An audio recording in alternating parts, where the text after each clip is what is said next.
Isang libro tungkol sa pambihirang koleksyon ng mga alahas ang inilunsad sa Ayala Museum. Yan ang Alahas Philippine Heritage Jewelry Book. Ang author ng libro ay ang jewelry preservationist at self-taught designer na si Maria Angelica Santos Bermejo. Ang Alahas Philippine Heritage Jewelry Book ay naglalaman ng mga kwento tungkol sa mga alahas galing sa iba't ibang panahon mula ng pre-Spanish colonial era. Nakatakdang i-donate ang ilang kopya ng libro sa ilang educational institution at library. We are hoping to find the elusive identity, but actually, it's always been within us.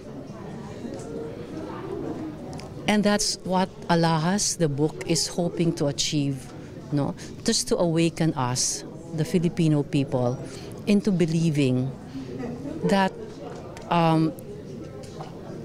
what we have, the richness that we have before, is within us. And that's up to us now to share.